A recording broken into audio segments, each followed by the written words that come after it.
Hello guys, welcome back to our channel Sarath Financial Info. So today I will talk about the mystery about the Jet Airways, why we don't able to see the Jet Airways and still their stock price is trading around 50 to 70 rupees. So let's start. This was the year 2022 supposed to be the year for the Jet Airways, and the year they were expected to put the ill-fated bankruptcy behind them and make a roaring comeback. They had hired aviation veteran Sanjeev Kapoor previously at SpiceJet and Vistara to ham affair. They announced a massive hiring spree across the social media targeting cabin crew.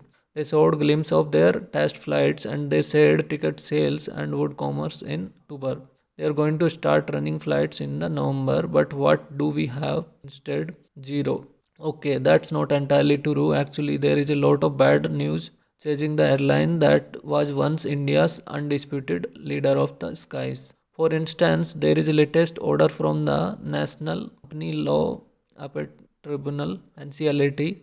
It said that investors bailing out for the airlines needed to cough up more money than they had originally committed. They needed to pay the Provident Fund and gratuity dues owed to the Jet's workforce. You see, when Jet Airways went bankrupt a few years ago, it owed various people 8,000 crore rupees. So naturally, no buyer was willing to swallow all that debt. So when a group of investors banded together, Jalan Kalrok consortium and the proposed to pay 1375 crore to buy out the airline, there was a considerably optimism surrounding the airline's future. The only caveat was that they promised to set aside a mere of 475 crore rupees to pay back lender and settle employees due. The rest they set aside to rebuild the airline once again. But the NCLAT order now puts a spanner in the works. They want the consortium to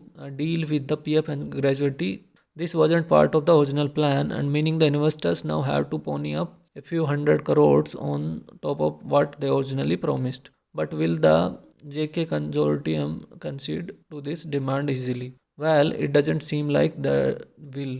According to a report in the morning context, a spokesperson of the consortium said the NCLAT order do not impact JKC, the consortium, or their plan for the revival of the Jet Airways, as their liability towards erstwhile creditor is capped and all claim will have to be settled within the said capped amount.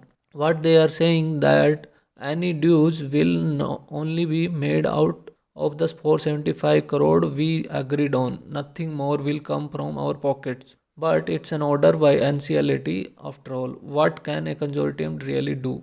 Well, they could reduce this additional liability by paying the banks a smaller share from the 475 crore they plan to set aside, but this will likely make the bankers unhappy. So maybe we will end up in the court again as the JK consortium and banks duke it out. Banks will demand what they were promised. The JK consortium will argue that the NCLAT order deviate from what was originally agreed. They will care about the nuance of the deal and that could keep Jet grounded for a long time.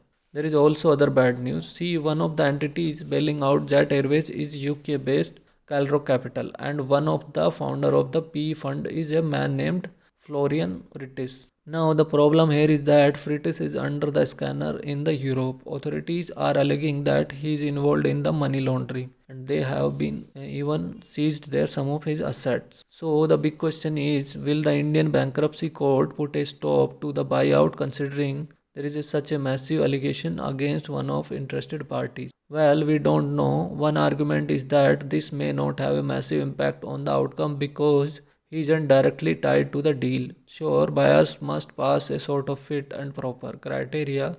They bail out companies, but in this case, you can't fault the P fund if the founder is involved in something dubious. It is separate entity and it should be treated as such. As so some experts claim that this shouldn't have a massive impact on the airline future. Unfortunately, that's not where the problem ends. It seems as if JK Consortium still hasn't come good on its promised payments. See, the JK Consortium is to pay 52 crore to former employees by November 11.